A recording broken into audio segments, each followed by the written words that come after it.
Hi there. Hope you're having a lovely day so far. Now, I have a question for you. Have you ever heard of adrenal fatigue before? Well, this actually happens when our adrenal glands become so overworked from chronic stress that our body can no longer produce the essential hormones, and many of our bodily functions become sort of overworked and compromised. Now, the stay-at-home era that we're living through at the moment, for all its wonderful benefits of having us supposedly slow down a little and not running around as much, has in fact increased workloads, pressures, and stresses to many households, which is something that the media are not really talking about much at the moment. So, we're here today to help show our support and share with you some expert tips to help prevent or overcome burnout whilst home in isolation. And to talk to us about this today is our special guest, Krissy Regan. Now, Krissy is founder of Mindful Mums Queensland and the author of the new book, Broken to Unbreakable, 12 Steps to Unbreakable Mind, Body and Spirit. Now, Krissy will chat to us about numerous natural and proven stress busting techniques that you can try to reduce or even prevent burnout from occurring. Now, thank you so much for joining us today, Krissy. How are you? Thank you. Thank you for having me. I'm great. Thank you. Now, you're a very busy lady. You're a mother of two kids. You're juggling the demands of a household, as well as being a businesswoman where you're the global projects director for a UK firm, and you manage and overseas projects in Europe and UK, Africa, and all from your home office here in Australia. So that being said, you've actually suffered from and overcome from burnout before. So can you tell us what was your experience with this and how did you recognize and then overcome it? Well, it's fair to say that burnout manifests differently for different people, but I think my symptoms were quite classic. Exhausted but unable to sleep, feeling overwhelmed and stressed and living in constant state of flight or fight, having a mindset of time scarcity where there was never enough hours in the day to get things done. And that is kind of the mental side of burnout. The physical side of burnout is aches and pains, slow digestion, congested mottled skin, poor functioning liver. I had plantar fasciitis, backache, all of these symptoms which need to be looked at with a very holistic eye, because if you present to a GP with any one of those symptoms, you might get given a painkiller or an antidepressant or something, but actually they're an overarching symptoms that lead to or actually mask adrenal fatigue and indeed adrenal burnout. And I have read articles myself where it's one of the most underdiagnosed conditions that actually exists, because there's no one test to pinpoint it exactly. But I did a lot of research myself. I recognized that I was suffering with all of those conditions, and I wanted to do something about it. And so I started researching all my symptoms individually, and then things fell into place, and I recognized that as a high-performing, busy person, I had been suffering and I had burnt out my body as well as my mind and indeed my emotional side of my life. So I kind of I hit the wall, as it were. So what you're saying, there is a list of different things that actually constitute of suffering from burnout. It's not just one particular thing, and it's the process of connecting all of those dots and understanding they're not isolated so much. They're actually all together. They do actually constitute you being burnt out. Is that what you're saying? Yeah, correct. You know, it's a holistic condition, and a lot of autoimmune illnesses are, you know, conditions that affect a multitude of different areas of our body. You know, even through weak hair and congested skin, you would just think, oh, well, I'm having a breakout, or my hair's feeling really weak, or I've just had a baby and I'm breastfeeding and all my hair's falling out. But actually, these are symptomatic of a much bigger underlying condition, which is caused by stress and overwork and lack of self-care and lack of sleep. but over time it can manifest and indeed cause, kind of more chronic illnesses, because once your adrenal glands are burnt out, your body doesn't function in an optimal way, which is what Hmm. I found. And previously, you've studied exercise science and sports management, and you've spent the last 20 years managing projects for clients all around the world. So I'd love to know, in your experience, have you ever noticed a common theme or thread with the types of people that suffer from burnout? I think it's people with a very giving nature, where you're used to giving and giving to others and not necessarily looking or going inward and giving to yourself. I would say a lot of high performing people who are working, really hard all for long periods of time, who aren't necessarily so introspective. They're more kind of outward looking. So I think I found myself kind of in that headspace. Also, probably people who aren't necessarily have the skills or the understanding to manage their thoughts and emotions. And I found myself probably in that bracket, where I would let my thoughts and emotions control me, as opposed to me controlling my thoughts and emotions. And, often it's that classic symptoms of, being busy is a badge of honor, working hard, is kind of your motto, and meeting other people's needs becomes your measure of self-worth and self-value. And that kind of impacts a lot on how you care for yourself and what measures you put in place to kind of look after yourself. And over, I'd say, more than a decade, I had let a lot of those areas slip in my life, where I was more focused on others than I was on myself. In your opinion, like, why do you think so many people suffer from burnout? Well, we live a 24/7 life, and it's we live at a relatively frenetic pace. I think the switching off the busyness is a real skill, and having the mindset of resisting the urge to get busy and to take on more things is something that we can all kind of learn and adopt. And it's something that COVID has taught us, to actually just stop, and, to focus on what's around us is most important. And also to prioritize our health and well-being, and we don't actually do that. In society today, it's not necessarily talked about enough, prioritizing your own health and well-being, and also being accountable for your health and well-being. We like to outsource everything in this day and age, so we need to kind of bring it back to home. Mm. Now, I've personally suffered from burnout many times, far too many times than I would like to admit. And I can say from personal experience, it's not nice, and it's pretty scary actually, um, Yeah. and disappointing, mainly because I, for so many times, didn't listen to my body, and didn't take any notice of the warning signs that my body was giving me. And I guess the lesson here for everyone listening is the fact that burnout is preventable, but you have to know what the signs are and what to do about them. So the question really is, what are the common signs of burnout that a parent, say home in isolation, may be feeling at the moment, and really what should they do to overcome all of those things? Hmm. Well, I expect there's a lot of parents burning the midnight oil at the moment and feeling stressed about life and the situations that they can't control, because there's a lot more pressures in the home environment. So managing stress is one important element of preventing burnout. Stress management, good practices in stress management, which is not overthinking, not ruminating, not getting caught up in thinking about negative thoughts, or and being grateful for what we have, which is spending time with our kids and with our families, and to focus on the positives, as opposed to, absorbing all the negativity and the stress and the anguish that's going on in the world right now. You need to kind of create a little bit of a protective bubble around you, and to really kind of like focus on the health and wellness in your immediate circle. Hmm. And I guess going back to what you were saying before, like when we are stressed, our immune system really does take a hit, because the stress lowers our natural immunity.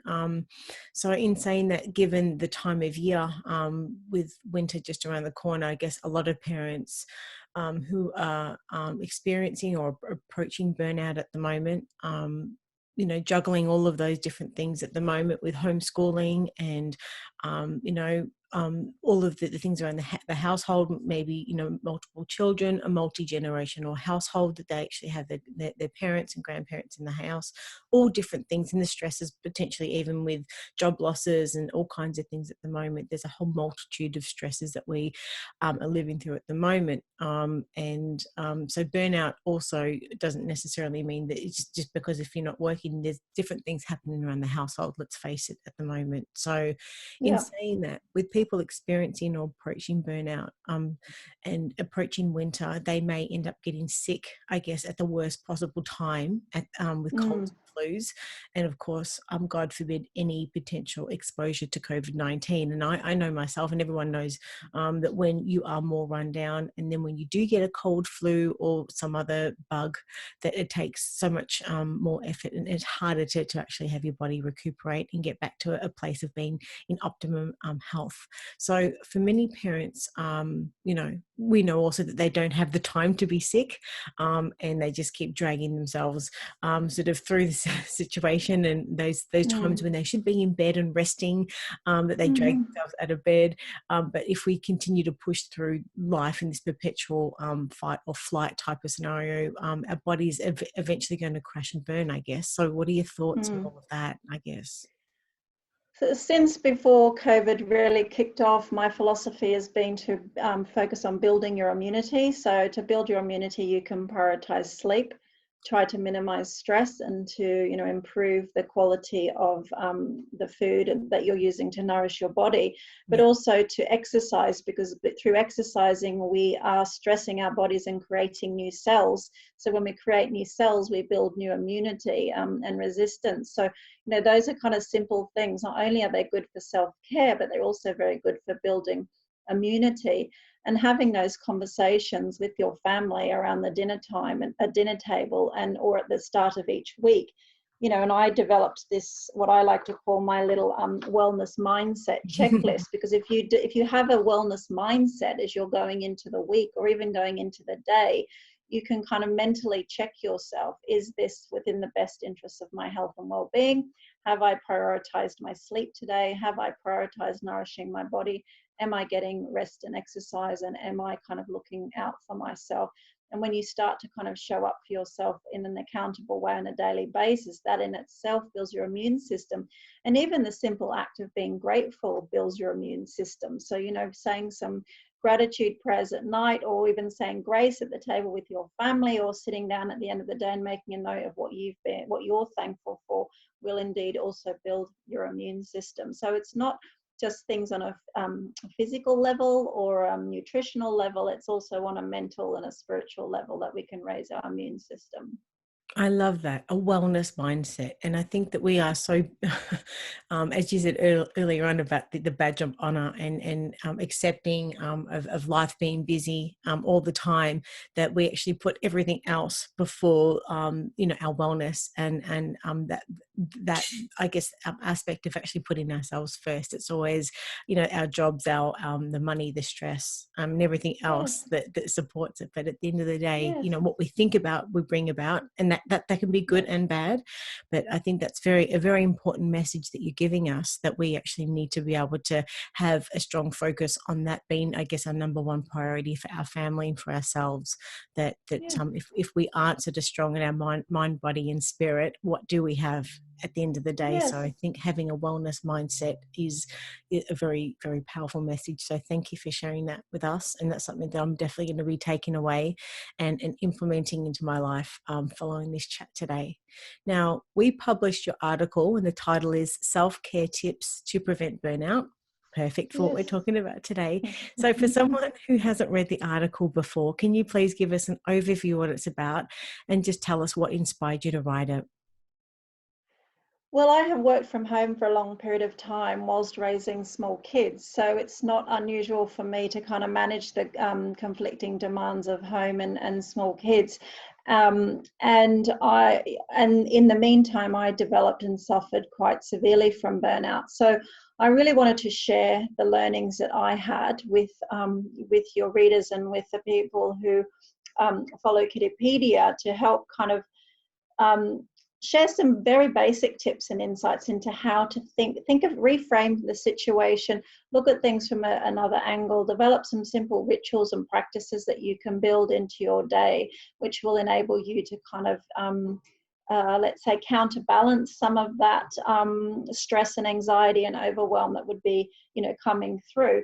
And as I said earlier, burnout does manifest in many different ways. And if you're starting to feel overwhelmed, you can be walking towards burnout. If you're starting to feel physically exhausted or, on your way to chronic fatigue, you can kind of catch those things before they come too severe, because unfortunately, once you've gone into the severe end of adrenal burnout or chronic fatigue, the time to recover is very, very long.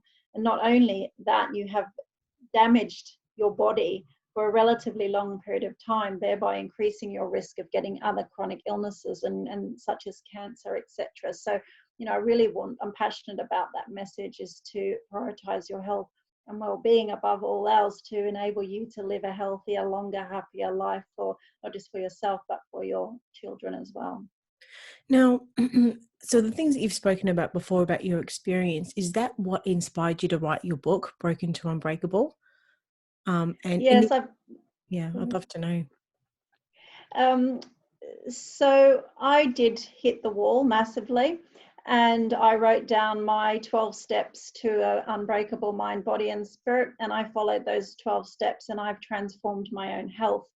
And in transforming my own health, I felt inspired and more connected to the world around me, and a healthier mindset came along with that. So, I feel like I have gone from broken to unbreakable, in that now I have the tools and the resources and the physical health to kind of weather any storm that kind of comes up in my life. And it's not to say that you won't still be challenged, or you won't still feel stressed from time to time, or you won't still come up with a cold and flu, but you actually then have more coping resources and mechanisms around you to kind of deal with that. And I feel there's a lot of strong messages throughout the book that will help people, but all on a mental, physical and spiritual level, to kind of reconnect what's most important in their life, which is what I did, which ultimately transformed my health. And do you think it starts with people actually just being honest about how they're feeling just to themselves, not to anyone else? I mean, you've got to be honest with yourself about how you're feeling. And just going back to what we were saying before about wearing the badge of honor and being busy, and everyone likes to be able to be busy. But it can be quite confronting sometimes to actually to sit and have that moment to yourself, to actually be honest and say, I'm actually feeling this. So does the book and your tips sort of help you sort of work through that initially and or not? I don't know. Yes, because the introduction on the book in the book talks about that quite a lot before we go into the 12 steps, because I really want people to understand that we're all responsible for ourselves, and self is, in my view, sensible expectations last forever. That's my definition of the word self. And if we're accountable and we show up for ourselves in the right way, and we assume total accountability for our health and well-being, you're then going to start making the decisions which are right for you, but also enable you to live healthier. Because what you don't want to do is to fall into the trap of making all the unhealthy and bad choices, in the years when you can be positively influencing yourself, and found that you've caused long-term detrimental effect to your health and well-being. So it really starts, with yourself and making the decision. And ultimately, all I did was decide, I want to get healthy. And when I made the decision, I want to get healthy, and I wrote down those 12 steps, everything else fell into place, because I had made the decision. And, it's not a boot camp, and it's not a detox, and it's not, 12 minutes to run 5 kilometers. It's not like that. It's actually much going in more spiritual side and asking yourself those difficult questions, and then being accountable for the answers. Why am I feeling like this? What do I want to get out of this? What's important to me? How do I... Yourself, of actually asking yourself those questions and being Yeah, honest with yourself. And I prompt a lot of the questions in the book to kind of help guide people on the process, because if you've never kind of done that self-reflection before, you can find that challenging, and I probably did as well. And it was really through my own reading and learning that I was able to start kind of, and I'm a relatively curious person, to start asking myself those really hard questions, and to admit that I had worn exhaustion as a badge of honor, worn being busy as a badge of honor, and almost worn my burnout as a badge of honor. And I didn't want to carry those badges anymore. I wanted to have a whole fresh new slate. So that's where it came about. Well, with that message then, and with so many families home in isolation, how can we encourage mums, dads, carers to prioritise their self-care at the moment?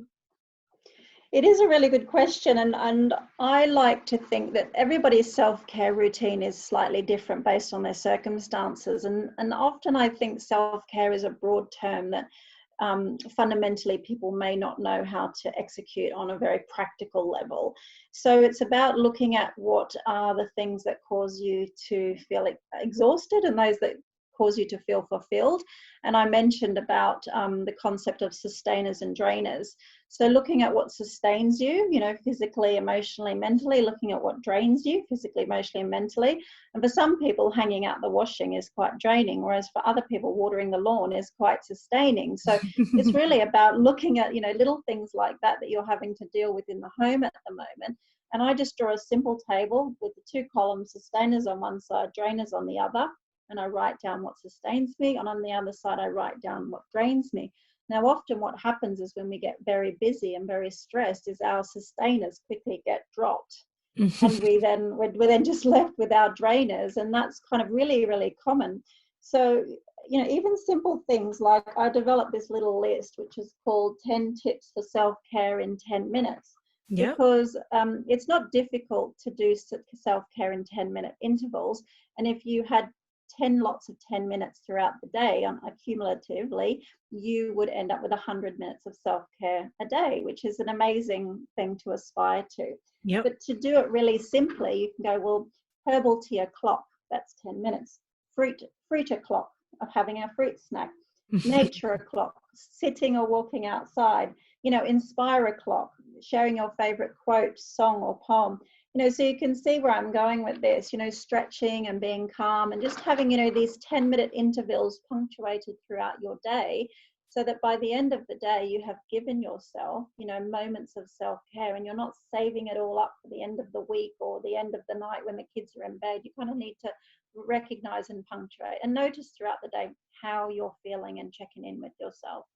So that would be a really good thing to print off and put on the fridge or something like that, because I think when we constantly see those messages, it's like, and or other family members can help you sort of make you accountable, because sometimes with when you've got a lot of conflicting priorities happening, unless you actually make the time for those types of self-care or anything in our life, we actually have to block out that time. So I think it's that would be really quite useful, and I'd love to be able to have a link or something like that in the show notes to it, actually. Yes. Which would be just fantastic. Yes, I'd love to. And number 7 is inspired by my daughter, who wants to do dance battles every day. So number 7 is dance and hug a clock, because when we hug people, we release oxytocin, which is good for our body, and when we dance, we exercise and we have fun. So it's little things like that you can do and get the kids involved, and these are fun things that we can do.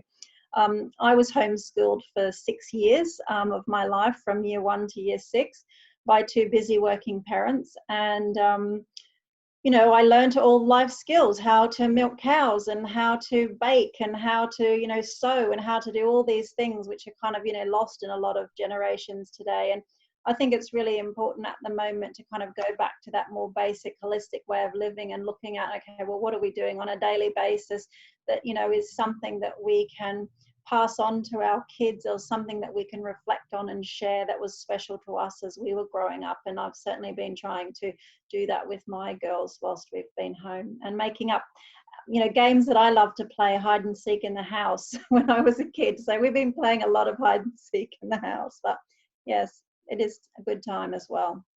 Well, that is something that we're speaking to a lot of the experts about, and they have been saying also, during this time, that if parents are concerned about their children not learning academically. It's about understanding and seeing, while there are lessons in every moment of our lives that parents and carers and grandparents can be providing children to understand the lesson of resilience, the lesson of patience, and everything else that you mentioned as well. So it's not necessarily just learning academically is the only education that children have, so I think that's a really valid point. What you were saying before is just to open our eyes and think laterally, and really just put that lens of perspective of there's so many things that parents can be teaching their kids at this time, and the lesson of values and all those kinds of things as well. So, and you've given us some really wonderful information today. If you were to summarize, I guess, your key messages for any listener,